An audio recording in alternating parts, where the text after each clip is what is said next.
Talagang gusto ko lang talaga mag-spread ng message about sa sacrifices ng mga ama. Talagang yung passion ko dito na talaga pag-create ng content. Kasi driver ako nun sa construction, 250 a day yung salary ko. Huwag kayong ma-discourage if wala kayong mga masyadong gamit dyan. Ako, nag-start ako, Cherry Mobile. Kasi talagang gusto ko lang talaga mag-spread ng message. Kasi working student din kasi ako noon. Habang nag-aaral ako, nag-shoot ako ng mga kasal, birthdays, debut. So yeah, na-change yung life ko dahil sa pagko-content. And I'm proud. Maraming hardships, pero for me, if it's easy, it's not worth it eh. Talagang gusto ko lang talaga mag-spread ng message about sa sacrifices ng mga ama. No? Kasi gusto ko rin bigyan ng bigger lens yung mga ginagawa nila for their family. Yeah, kasi hindi sila nagpapakita ng weakness sa family nila. Kasi most of these individuals, sila yung source of strength. Yung framework ko niyan, ano ba yung latest issue sa country? Tapos, paano ko siya i-insert yung creativity ko to create a story through the film para mapatid ko yung message. Almost 3 years na ako nagre-release ng film. Yung gasolina lang talaga yung mas tumatak. So, intentional na yung framework ko niyan, ano yung latest issue, tapos gawa natin ng story na pagpupulutan din ng aral. No script yon. Pero, no script, no storyboard, pero may sequencing kami na sinulat. So, saan ko sinulat? Sa phone ko. Every time mag-shoot kami ng particular scene, sasabihan ko lang sila Al, sila Sarge, ganito yung mood, ganito yung mangyayari, may galit ka kay Al, wala akong required script for you, Al, wala akong required script naman sa'yo, basta kung anong feeling mo, labas mo, basta ganito yung situation. I think 95% of the scenes ay take one. Yung pinaka-challenging din, nocturnal kami. So active kami at night. So sinut namin lahat ng night scenes, nag-start kami 10 p.m. na. Tapos natulog lang, sinut naman yung day scenes. After that, nag-dinner kami, tapos inedit na ni Panpan. Wala namang ganong props, talagang wardrobe lang ng mga actors. Tapos lahat ng picture frame nun, ako gumawa, AI. Kasi wala na kaming time mag-shoot ng studio eh. Like si Sarge, yung papa, dapat kasi may family picture. May hint na wala na yung ina. So, paano ba to? Sige, AI na lang natin. Oo. Actually, 2016. Yeah, 2016. Nag-aaral ka pa. Oo. Ano lang yung pangarap nun mo in that time sa buhay? Gusto ko maging arkitekto. I graduated Bachelor of Science in Architecture din kasi sa CITU way back 2019. At yun din yung pangarap ng mother ko for me. Pero may calling yung may kapal eh. Talagang yung passion ko dito na talaga pag-create ng content sa digital world. Kasi working student din kasi ako noon. Habang nag-aaral ako, nag-shoot ako ng mga kasal, birthdays, debut, burial, videographer/editor. Oo. So 2016, nag-start na ako mag-document ng life ko. Yung purpose ko noon, siguro sa pagtanda ko, magiging lolo ako, may mga grandchildren ako. Autobiography, kumbaga. Oo, pero digital. Papanood nila, ito pa yung youth ng lolo ko. Pero pandemic talagang boring eh. So nag-shoot ako ng mga comedy contents. Kasi driver ako nun sa construction, 250 a day yung salary ko. During pandemic? Oo, shutdown, lahat ng operations. So, ano bang magagawa ko ngayon? Sige, mag-shoot na lang ako ng video. Tapos may mga tattoo pa sa katawan. Ginawa kong clown yung sarili ko. Sabi ng mama ko, addict ka na ha? Sabi ko, di naman. Pinasok ko yung social media.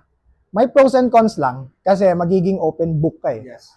Magiging bukas na libro ka eh. So, kaya, di ako lumalabas ng bahay. Pero, for me, talagang purpose siya.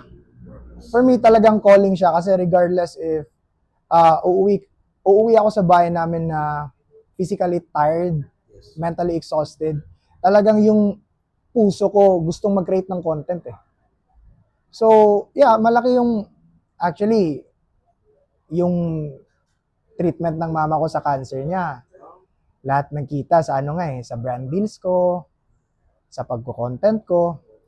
Na-consider ko rin na pag-release ng content sa social media, para siyang lotto ticket, no? May isang content lang na magbo-boom, pwede mo na yung sundan at di natin alam, pwede na yun yung makapag-change ng life mo. So yeah, na-change yung life ko dahil sa pagko-content and I'm proud. Lahat ng kita ko naman, since nag-daily vlog kami, dinodonate naman namin yan sa Cancer Foundation. Okay na ako sa kitaan dito sa business ko, sa garments, sa wardrobe business ko, sa clothing brand ko, tsaka may brand deals, okay na ako. Sa monetization, dinodonate talaga namin. Gini-give back namin. Ewan ko ni Shael kasi si Shael greedy yun eh. Kasi Shael nga pala, ano pa yung role niya doon sa pelikula? Siya yung kababata ng kapatid. Oh, siya yung bunso. Oh, siya yung bunso na parang yung postura niya hindi talaga naliligo. So, parang natural lang sa video kasi di naman talaga siya naliligo in real life.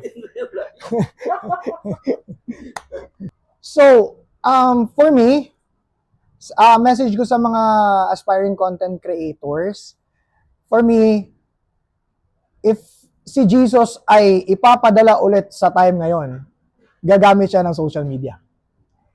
Internet is very powerful and I mean, it's a regardless anong platform, Meta, TikTok, Instagram, YouTube, it's a very powerful tool sa era ngayon to spread your message, to upload your creativity.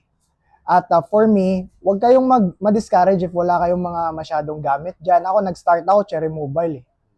Nag-start ako sa 4,000 pesos na phone na Android. Tapos, na-transfer ng iPhone, tapos DSLR. It's not about the resources, but it's about how resourceful you are. So, upload lang ng upload. No? Di natin alam sa next upload, madja-jackpot na. And yeah, sa mga ungart, maraming salamat sa inyo. Tsaka sa mga cast, napaka-importante.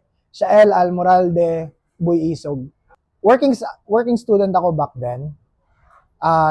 Naranasan kong may crisis kami sa family. So, way back 2012 to 2015, 2012 to 2016, naranasan kong, alam mo yung nagkakanta sa jeep? Kasi, oo, lumaki ako sa Pertres, sa squatters. Perdos ka? Silingan pala tayo. Neighbors pala tayo. So, lumaki ako dyan sa daan na yan.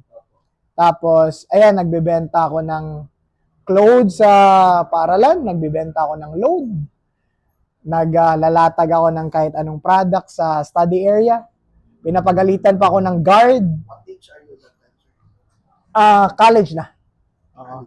Mga third year, fourth year, fifth year. Pero for me, need ko yun. Need ko yun maranasan. Oo, parang ginulpi na ako ng maaga ni life eh. So, parang yun din yung malaking hugot ko, but ako nagpursige.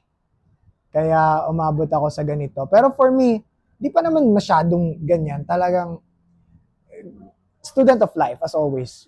Gusto ko pa talaga may ma-learn every day. Lahat ng big decisions na gagawin ko sa buhay ko, maghingi talaga ako ng guidance sa kanya.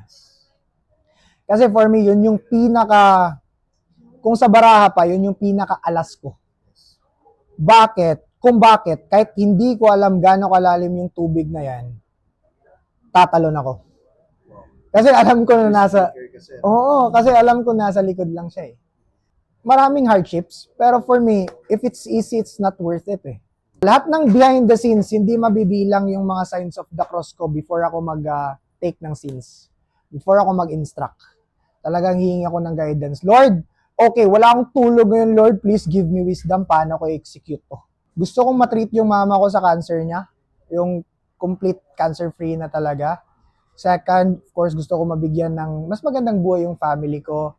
Third, gusto kong gusto ko makapag-build ng building for stray dogs. Oo. Tsaka, consistent na makapagbigay ng tulong sa mga cancer foundation. So far, sa edad ko ngayon, 29, parang more on purpose lang talaga. Hardships are normal. No? And always remember na if it's easy, it's not worth it. Embrace yung mga pain na madadaanan nyo sa journey. And it's not about the destination, but it's about enjoying your journey. Kahit sa pag-shoot namin ng film, talagang hindi mabibilang yung tawa namin. In-enjoy lang talaga namin. Yung serious part, yung editing na. Pero sa shoot, journey namin, talagang kulitan lang, in-enjoy lang, tawanan lang. So yeah, yan yung motto ko. Natural yung hardships. Sir, thank you. Thank you. Maraming salamat, sir. Thank you rin, sir. Sa Thank you. tiwala. Thank you sa pagbisita dito sa shop, Oo, ha. sir. Salamat.